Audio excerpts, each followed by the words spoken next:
Sí, una de mis películas favoritas es la de Los Tres Mosqueteros de 1993. No el engendro que hicieron en el 2011, que la verdad que me parece terrible. Esa película del 2011 basada en la misma novela, ¿no? La misma adaptación cinematográfica que hicieron de Los Tres Mosqueteros. Pero una de mis favoritas es la adaptación de 1993, ¿no? Y donde yo la verdad es que no sé qué convicciones de fe haya tenido Alejandro Dumas. Tal vez por su conducta, dudo que haya sido un hombre de fe, pero uno no sabe, ¿ya? Uno no sabe, porque después de todo Alejandro Dumas, padre, se conoce igual que, aparte de su talento para escribir, ¿no? Eh, y haber tenido mucho éxito y haber recibido mucho dinero, haber cosechado gran fortuna, en su momento también la desperdició, como dicen algunos, en el champán y las mujeres. Y bueno, definitivamente en una de esas aventuras fue que nació también el hijo, que también fue autor, de Alejandro Dumas, hijo que es conocido, pero Alejandro Dumas padre. Sin embargo, me llama la atención esta frase: todos para uno y uno para todos, que tiene mucho significado espiritual, aunque independiente de quién sea, yo creo que igual esa palabra de Dios que está escrita en el corazón de cada uno tiene que ver con cosas como esta, ¿no? Como el hecho de pensar en todos para uno y uno para todos. Y otro aspecto interesante es que los mosqueteros actuaban en nombre del rey. Y el rey no solo los consideraba podría decir, sus soldados o sus empleados, sino que el rey, al menos se ve en la película, ¿no? Porque históricamente no fue tanto así, pero en la película se ve que el rey los considera sus amigos.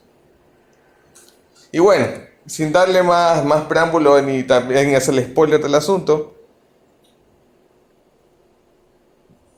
esto nos deja una lección también para nosotros dentro del plano espiritual. Cuando hablamos de ser todos para uno y uno para todos. Hubo uno que dio todo por nosotros. Y ahora nos corresponde a nosotros poder dar todo para Él, ¿no? Y cuando nosotros estamos hablando de dar todo para Él, nuestras oraciones tienen un rol crucial. Y ahora hay dos palabras o podría decirse más que palabras, frases, que usamos generalmente cuando estamos orando. Amén. Y en el nombre de Jesús. Pero lo que sucede es que cuando nosotros decimos amén, muchas veces lo usamos como si fuera como cuando uno está hablando por teléfono y dice, ok, ya, chao, ya, cambio fuera, o algo así. Sin embargo, el significado de amén es vital poderlo tener presente cuando nosotros estamos orando. Porque la palabra amén viene desde el hebreo. Inclusive fue transliterada al griego, de manera que el amén que conocemos en el día de hoy prácticamente no ha sido traducido. Y amén quiere decir así sea. Es una firme afirmación de autoridad, que así sea. Y cuando nosotros decimos en el nombre de Jesús, es vital que tengamos en cuenta que eso es el sello de la sentencia dada por el gobernante del universo. En la Biblia hay una historia que se narra en el libro de Lucas, bueno, también en el Mateo, Lucas 7, donde habla acerca de un centurión. Un centurión que dice el Lucas 7, es un poco para meternos en el contexto de la historia, dice que el centurión oyó hablar de Jesús y envió a él algunos ancianos de los judíos. Al decir ancianos, eran personas que tenían cierto reconocimiento de parte de la comunidad judía. Y como diciendo, bueno, ya ustedes que son porque dice que era centurión, era romano, este hombre no era judío. Y dice que él envía a unos ancianos de los judíos, personas que, como dice, bueno, ustedes como son del mismo grupo, de la misma... se podría decir que profesan la misma fe, a ver si me hacen el favor, ¿ya?, de hablar en mi nombre. Dice que le piden, o sea, él los manda para que le pidan que vaya a su casa y sanara a su siervo, ¿no? Y dice que cuando llegaron, le pedían a Jesús insistentemente que vaya a la casa del centurión. ¿Qué era un centurión? O sea, para ponernos también en contexto, centurión era podríamos decir en nuestros términos actuales, una especie de capitán. Era un hombre que tenía a su mando 100 hombres. Y le dice, y ya vamos a ver un poco que esto en realidad no era tan, se puede decir que era un cargo importante, el de centurión. Dice que el centurión es digno que le concedas esto. Le decían los ancianos judíos, ya, inclusive él ama a nuestro pueblo, hasta les edificó una sinagoga. O sea, el centurión financió una sinagoga. Aplicándolo un poco a nuestra realidad actual. Un capitán del ejército de los Estados Unidos el día de hoy, su sueldo es un 30% inferior a lo que ganaba un centurión en aquel entonces. Es decir, ganaba bien. Ganaba bien el centurión. Y sucede que ya Jesús iba en camino. Y como dice Lucas 7, del 6 al 7, dice, Jesús iba con ellos, pero cuando ya no estaba lejos de la casa, es decir, estaba cerca, estaba a punto de llegar, el centurión envió a unos amigos. Fíjense el cambio. En la primera instancia eran personas como que decían, tengan cierta influencia religiosa, pero en la siguiente ocasión ya envía unos amigos de él. Lo hace más personal. Y dice, Señor, no te molestes más. Como si, ¿sabes qué? No te preocupes.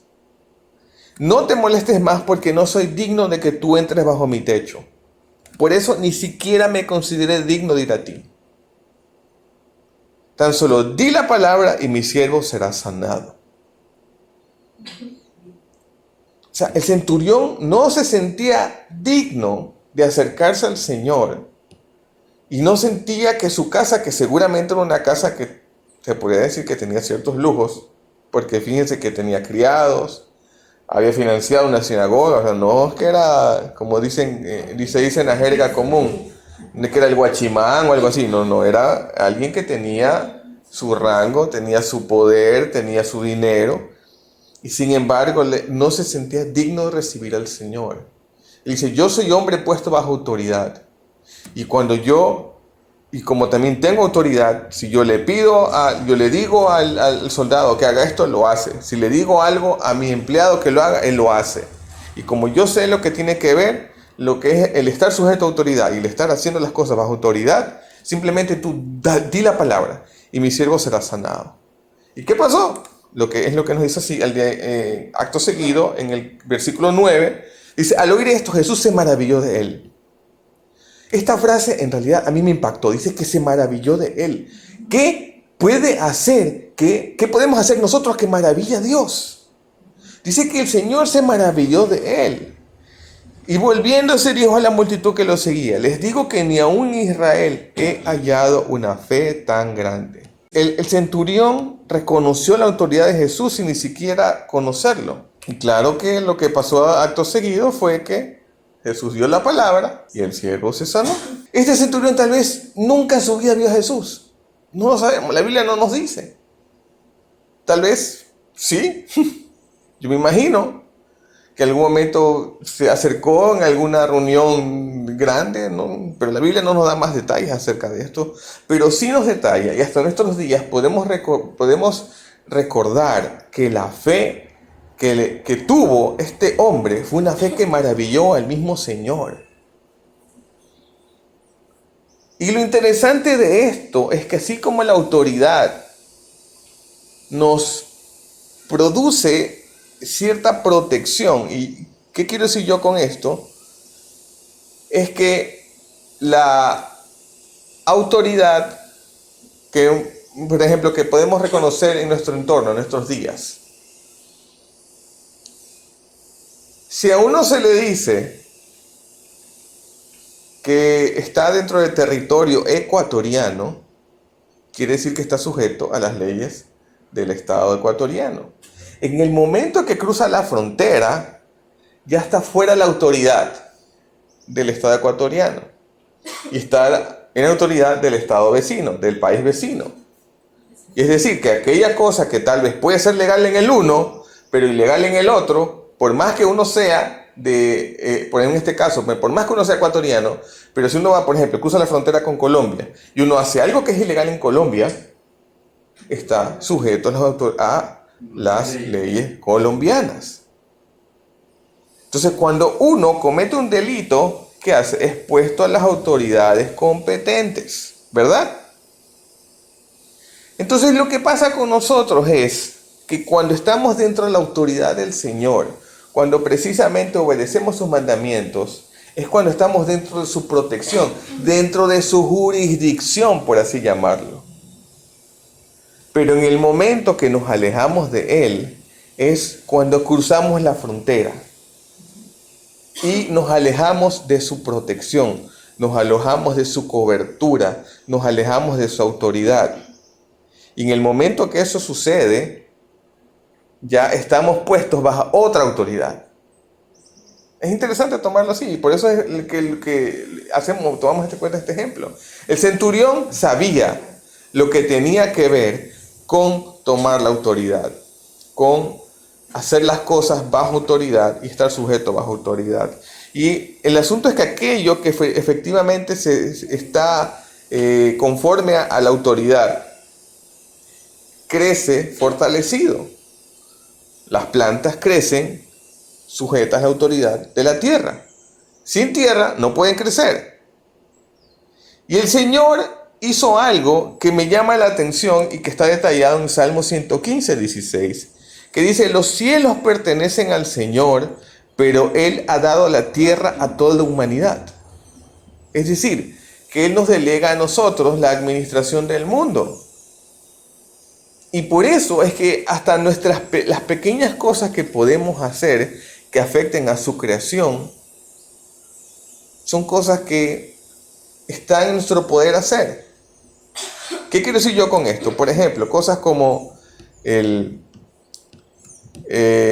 botar basura, no tomar en cuenta lo que tiene que ver, por ejemplo, con el medio ambiente, no tener cuidado digamos, de las cosas que tengan con el ambiente, o contaminar el agua, o inclusive asesinar a alguna mascota o algo así. Son cosas que atentan contra la creación. Y sin embargo son cosas que, aunque sean pequeñas, pero influyen y demuestran que efectivamente Dios nos ha delegado la administración del mundo. ¿Y qué sucede en el momento que el hombre desobedece desde el principio? Como vimos con Adán y Eva, como lo detallé hace un momento. Se sale de la jurisdicción, visiblemente hablando, son expulsados del jardín del Edén, y a partir de ahí empieza una vida no separada de Dios en su totalidad, pero al menos espiritualmente desconectada. Pero ¿qué sucede en el momento que viene el Señor Jesús? Cambia totalmente. Pese a que se nombra al enemigo como el príncipe de este mundo, en el momento que Jesús tiene el sacrificio en la cruz, sucede lo que vemos en Mateo 28, 18. Jesús se acercó y dijo a sus discípulos: se me ha dado toda autoridad en el cielo y en la tierra. Por medio de Jesús recuperamos lo perdido en el Edén, en cuanto a precisamente estar dentro de esa autoridad, la autoridad del Padre delegada a sus hijos. Y es por eso que nosotros vemos cuando se trata de esta oración tan conocida que es el Padre Nuestro, y si lo vemos en Mateo 6, del 9 al 10, por eso ustedes deben orar así: Padre nuestro que estás en los cielos, santificado sea tu nombre, venga tu reino, hágase tu voluntad en la tierra como en el cielo. El Señor está dándonos un ejemplo. Y bueno, sabemos que el texto sigue, ¿no? Nos está dando un ejemplo de cómo acercarnos a Él, cómo reforzando la idea que como vimos hace un momento. Y está diciendo: venga tu reino. Y uno puede decir, bueno, entonces está hablando del futuro, está hablando de cuando el Señor regrese. Como diciendo, bueno, hágase tu voluntad en la tierra como en el cielo. Sí. Pero ¿qué pasa cuando dice, danos el pan de cada día? Entonces ya eso no está hablando del futuro, sino habla del presente. ¿Y qué sucede cuando está hablando del presente? Es uno de los distintivos de la viña, el sí pero todavía no. Nos demuestra que el reino de Dios está en medio de nosotros, pero es apenas un destello, que es verdad que es una muestra de lo que está por venir, pero que no es el reino de Dios en su, digamos, en su totalidad, que es una muestra pequeña, pero que ya podemos experimentar. Y que por eso es que cuando hablamos, como en su momento, que venga tu reino, Padre, que venga tu reino, que se haga tu voluntad. ¿Eso qué quiere decir? Que es un reino que necesita ser reconquistado, por llamarlo así.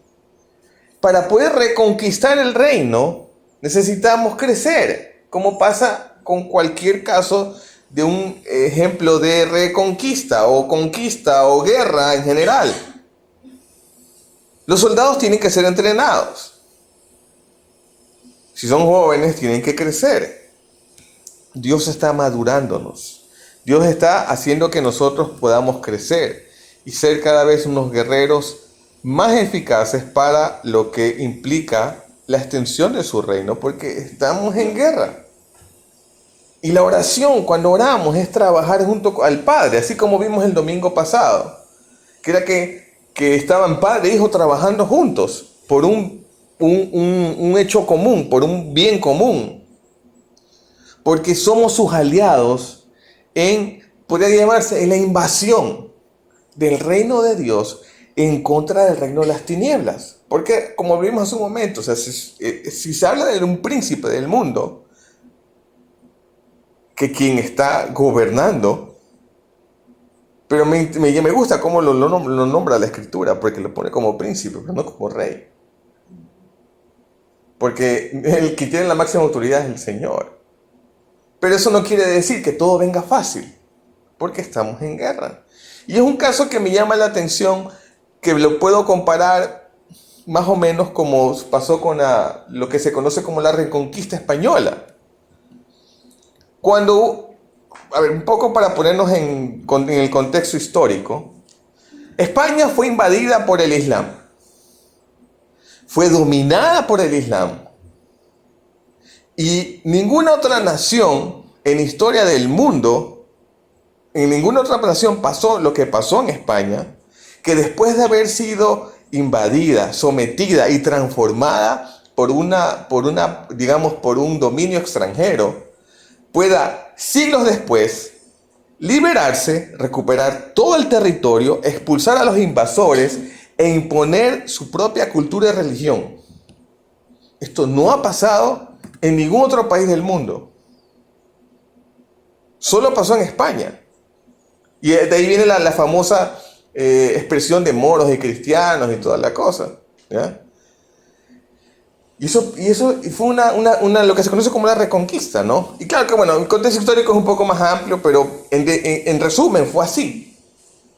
Entonces, lo que nos toca a nosotros es tomar parte de esa reconquista que inició en la cruz.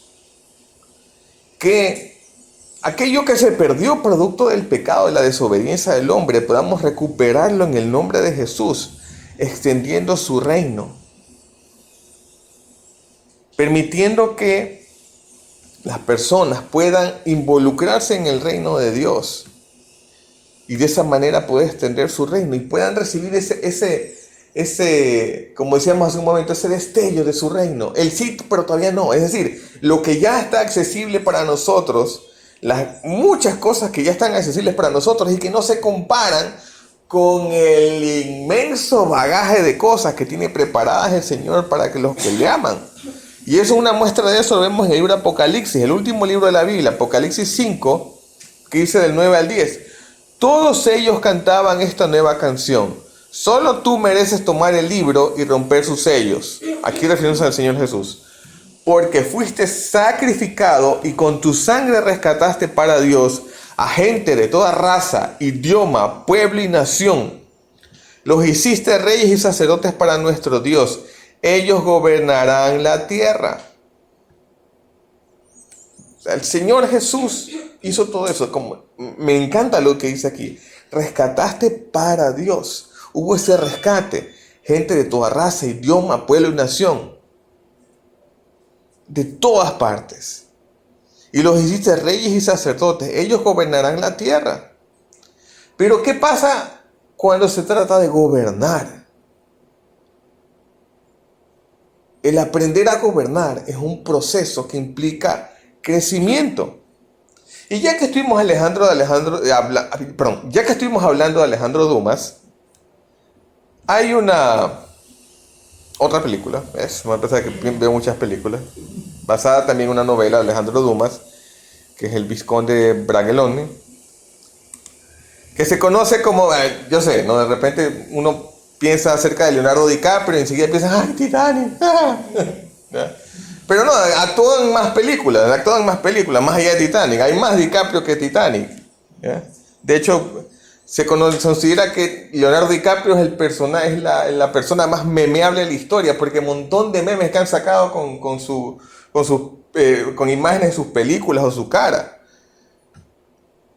Pero no, sí, Leonardo DiCaprio, creo que no estoy seguro si fue antes o después de Titanic, pero sí actuó en esta película llamada El hombre de la máscara de hierro, que es basada también en otra novela de Alejandro Dumas padre, donde se da años después de Los Tres Mosqueteros, o sea, es en el mismo, podríamos decir, en el mismo universo, de hecho, estas de ahí se conocen como la trilogía de D'Artagnan. En esta de aquí ya los mosqueteros que salieron en la la novela anterior, ya estaban un poco veteranos, ya no estaban tan jóvenes como en la primera. D'Artagnan es el capitán de los mosqueteros. Pero este Luis XIV, en la anterior era Luis XIII, Luis XIV, ya, me voy a centrar en la película, no necesariamente contexto histórico, porque hay algunas cosas también que tienen su parte histórica, pero también tienen su parte que ya tienen la ficción, ¿no? Entonces, sí, pues, entonces de acuerdo a la película, o sea, Luis XIV era un rey muy arrogante, le importaba poco el pueblo y más le importaba eran sus lujos y sus... Las tortas. ¿Ya? Sí, exactamente. Entonces ya era muy cruel y todo, ¿ya? Entonces resulta que los mosqueteros, ya los que están un poquito veteranitos ya, arman un plan para reemplazarlo. Porque uno de ellos se ha enterado, o pincho sabía de antemano, que Luis XIV tiene un hermano gemelo. Y que para que nadie lo reconozca, le habían puesto una máscara de hierro y estaba prisionero. Entonces, bueno, para no alargarles la historia, ellos trazan el plan y todo ahí. Y cuando ya lo liberan, que este se llamaba Philippe, lo liberan al hermano gemelo para que reemplazarlo y tome su lugar. Tenían que prepararlo, porque él no estaba acostumbrado a ser rey. Tuvieron que enseñarle de todo. Tuvieron que enseñarle etiqueta, tuvieron que enseñarle... exactamente, tuvieron que enseñarle de todas las cosas para precisamente poder tomar su lugar y que obviamente no vayan a sospechar. Porque venía el cambio. Entonces, ese proceso para tomar su lugar, asumir el rol que le correspondía, demandaba de crecimiento, porque tenía que prepararse para asumir su rol. Y lo mismo pasa con nosotros. Nos toca prepararnos para asumir nuestro rol. El rol que tenemos en el mundo de poder orar como debemos de hacerlo. Ya no como esclavos, ya no como huérfanos, sino como hijos. Como dice Gálatas 4:7. Ustedes ya no son como los esclavos de cualquier familia, sino que son hijos de Dios. Y como son sus hijos, gracias a Él tienen derecho a recibir su herencia. Todos para uno y uno para todos. Todos para aquel que dio todo por nosotros.